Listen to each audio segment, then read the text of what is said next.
नमस्कार, तहकीकात न्यूज़ की खास पेशकश चुनावी जंग 2021। परंतु आज हम हरिहरपुर पूर्वी पंचायत में जब आए हैं तो यहाँ पर देखा है कि बहुत बड़ा एक मेला लगा हुआ है और साथ में फुटबॉल का मैच हो रहा है। अब ये मेला किस लिए है, कितने वर्षों से चल रहा है और ये जो फुटबॉल का मैच है, इस मैच का आयोजन कैसे किया जाता है, कहाँ कहाँ की टीम खेलने आती है, इंडिया से बाहर की भी, तो ये बात मुखिया जी से करने आए हैं। और कितने सालों से आयोजन चल रहा है, ये बात हमारे दर्शक भी जानना चाहते हैं। नमस्कार मुखिया जी। नमस्कार। अभी जब हम आपके पंचायत में आए तो देखा है कि बहुत बड़ा मेला का आयोजन है। ये मेला किस लिए लगा हुआ है, पहले तो ये बताएं। ये मेला दुर्गा पूजा के अवसर पर है। ये मेला कितने वर्षों से चल रहा है यहाँ पर? मेरे यहाँ दुर्गा पूजा 1955 से चल रहा है। 1955 तो 1955 से लगातार चल रहा है। ये लगातार चल रहा है, अनवरत चल रहा है। जैसा कि पिछला कोरोना का टाइम था तो उस समय भी चला है, नहीं चला? पूजा एकदम कंटिन्यू चला है। कार्यक्रम को हम लोग बंद कर दिए थे और जो कोविड-19 का जो नॉर्म्स है उसको फॉलो करते हुए किए थे। इस बार भी जो सामान्य उसका शर्त है उसका फॉलो किया जा रहा है और कार्यक्रम को आगे किया जा रहा है। कार्यक्रम में बहुत तरह का कार्यक्रम है। एक मूल कमेटी है श्री श्री 160 दुर्गा पूजा समिति हरिहरपुर। कार्यक्रम जब बड़ा होता है तो उसमें एक सप्लीमेंट्री कमेटी बनाया जाता है, आनुषांगिक कमेटी बनाया जाता है। इसी तरह एक यहाँ फुटबॉल टूर्नामेंट जो 1978 से प्रारंभ किया गया, 3 वर्ष ये कप टूर्नामेंट के रूप में देखा गया, खेला गया और 1981 से अभी तक लगातार मतलब शील्ड टूर्नामेंट के रूप में चलाया गया इसको। पिछले साल से कोरोना था उसमें रोक दिया गया, या ये बाढ़ग्रस्त क्षेत्र है तो कभी ऐसा हो गया कि पूरा पानी से बाढ़ में डूब गया फील्ड, तो फिर हम लोग नहीं कर पाए। अन्यथा बिना फेल हुए ये चलता आ रहा है। और इसमें अंतर जिला का जो टीम है, पटना की टीम है, समस्तीपुर हैं, बेगूसराय के हैं, हमारे पड़ोस में नेपाल है। नेपाल तो अलग देश हो गया है, लेकिन जो नेपाल और भारत का बेटी रोटी का संबंध है, तो जहाँ बेटी रोटी का संबंध होगा वहाँ कोई बीच में बैरियर तो आ नहीं सकता है। इसलिए वहाँ की भी टीम आकर के खेलती रही है। इस बार भी नेपाल की 2 टीमें यहाँ आकर के खेली है। जैसा कि आप बता रहे हैं कि टूर्नामेंट इतना पुराना है, आपने कभी इसमें टूर्नामेंट में फुटबॉल के मैच खेले हैं? नहीं, फुटबॉल मैच नहीं खेले हैं। बचपन से भी नहीं? नहीं, बचपन से भी नहीं। हम प्रारंभ में क्रिकेट खेलते थे, वो मैच खेले हैं। फुटबॉल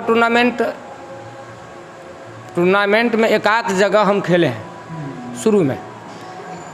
उसके बाद फिर खेल से हम जब से टूर्नामेंट शुरू हुआ है, आपने तो शुरू से पहले साल से ही देखा होगा, उस टाइम बच्चे रहे होंगे। हाँ, उस समय बच्चे थे, लेकिन और खेलने की कभी इच्छा भी हो जाती होगी देख के? होता ही था ना। और यहाँ का एक परंपरा है कि छोटे छोटे बच्चे भी अपने बड़े भाई के साथ फील्ड में जाते रहते हैं। तो अगर मैं बात करूँ टूर्नामेंट की, इतना पुराना टूर्नामेंट है, सबसे ज़्यादा टूर्नामेंट यहाँ कौन सी टीम जीती अब तक? ये इतना हमको याद नहीं है, वो रिकॉर्ड हमको याद नहीं है। आपकी पंचायत की टीम भी जीती टूर्नामेंट में?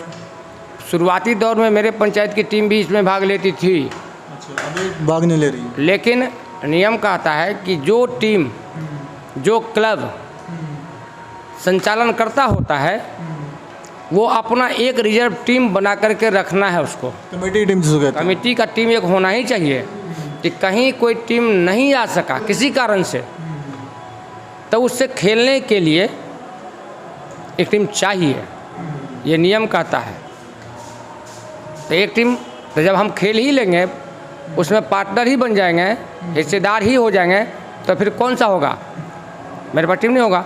एक बात। दूसरा बात कि बदनामी का चांसेस बढ़ जाता था कि ये अपने गांव के टीम में है, इसीलिए इनके पक्ष में निर्णय दिया गया। कॉल हो जाता होगा कोई छोटे मोटे बात पे कहीं ना कहीं। हाँ, एक बहाना बनता था, तो ये निर्णय लिया गया कमेटी की तरफ से कि हम लोग उसमें भाग नहीं लें।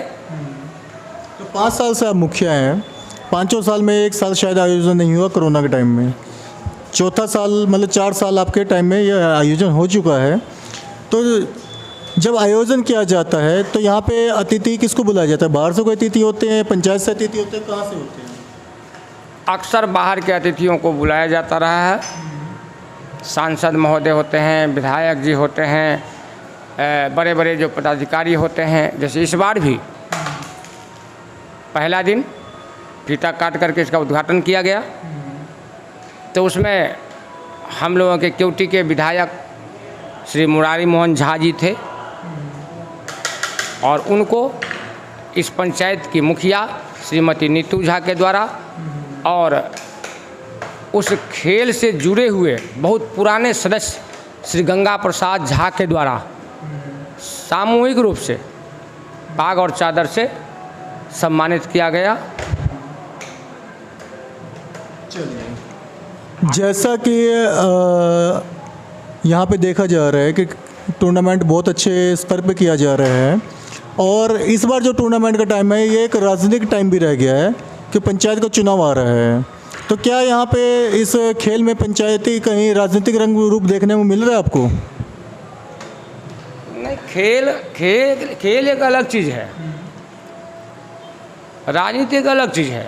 राजनीति से नहीं, जैसे चुनाव का टाइम है और टूर्नामेंट भी इसी टाइम हो चुका है, तो यहाँ पे कहीं राजनीतिक रंग दिखा आपको टूर्नामेंट के अंदर? नहीं, खेल में कोई राजनीतिकरण नहीं है और यहाँ उससे कोई लगाव भी नहीं है। तो आज अगर ना कीजिए, खेल से उसको जोड़ के कहीं कोई मतलब नहीं रखता है। आज सेमीफाइनल मैच है, और फाइनल मैच कब खेला जाएगा यहाँ पे? 15 तारीख को, दशहरे वाले दिन। हाँ, दशहरा दिन। दशहरे वाले दिन यहाँ पे फाइनल मैच खेल के इसको निपटारा किया जाता है। जी। चलिए, तो जैसा खेल चल रहा है, आज सेमीफाइनल मैच है, शायद एक नेपाली टीम भी खेल रही है, और फाइनल मैच भी आ जाएगा। तो खेल को देखते हुए इस टूर्नामेंट में आप खिलाड़ियों को अपने द्वारा कोई संदेश देना चाहते हैं? खिलाड़ियों को हम लोग अक्सर ऐसे प्रतिदिन जो सबसे बेहतरीन खेल खेलते हैं उनको एक पुरस्कार से नवाजा जाता है, और उसमें 2 शब्द कहने का मौका भी दिया जाता है। तो हम लोग ये प्रयास करते हैं कि प्रतिदिन अलग अलग गणमान्य व्यक्ति से उनको सम्मानित किया जाए और 2 शब्द अपना विचार रखवाया जाए। देखिए, खेल में कुछ भी नहीं है, खेल में तो 2 ही बात होता है, एक जीतता है और दूसरा सीखता है। हारता तो है ही नहीं कोई, एक जीतता है और दूसरा सीखता है। ये कहाँ कमी रह गई? अच्छा, जैसे दशहरे का भी पर्व त्यौहार आने वाला है, तो पंचायत वासियों को दशहरे के शुभकामनाएं, क्या संदेश देना चाहते हैं? हम समस्त पंचायतवासी को ये संदेश देना चाहते हैं, हार्दिक अभिनंदन करना चाहते हैं कि दशहरे के पर्व को अन्य वर्षों के भांति इस वर्ष भी पूरे सौहार्दपूर्ण वातावरण में मनाएं, और आगे भी इसी तरह के मानसिकता को लेकर के पर्व को पर्व के तरह एक दिल से दूसरे दिल को जोड़ने के लिए मनाते रहें, और आगे इसी तरह एक और पर्व आने वाला है, राष्ट्रीय पर्व मतदान का। उसमें भी जीतेंगे कोई, सीखेंगे कोई, लेकिन रहना सभी को यही है, रिश्ता भी वही रहेगा, रिश्ता बदलता नहीं है। इसलिए पूरा का पूरा सौहार्दपूर्ण वातावरण में इस पर्व को भी मनावें और आगे के पर्व को भी इसी वातावरण में मनावें। ये थे मुख्यमंत्री जितेंद्र जी, जो कि आने वाले चुनाव में खुद मुख्य उम्मीदवार भी हैं। सबसे बड़ी इनकी जो क्वालिटी है कि यहाँ पर अगर मुखिया पद के 10 या 12 उम्मीदवार हैं, 7-8 उम्मीदवार इनके पास बैठे रहते हैं, आपस में मिलजुल के बात करते हैं चुनावी जंग जरूर है परंतु आपस में कोई जंग नहीं है। और दूसरी बात, इन्होंने कभी भी आज तक अपने संदेश में खुद के लिए वोट की अपील नहीं करी है। पिछले 5 सालों में जो कार्य किया है, सबसे बड़ा कार्य है कोरोना वैक्सीन, जो कि शायद बिहार में किसी भी पंचायत में इस प्रकार वैक्सीन नहीं दिया गया जिस प्रकार वैक्सीन हरिहरपुर पूर्वी पंचायत में दिया गया है। तो इनके काम को देखते हुए और इनकी सेवा को देखते हुए कि कोरोना वैक्सीन एक सेवा थी, न कि काम था, तो आने वाले चुनाव में इनको भारी मतों से विजय दिलाएं और जुड़े रहे न्यूज़ तहकीकात के साथ।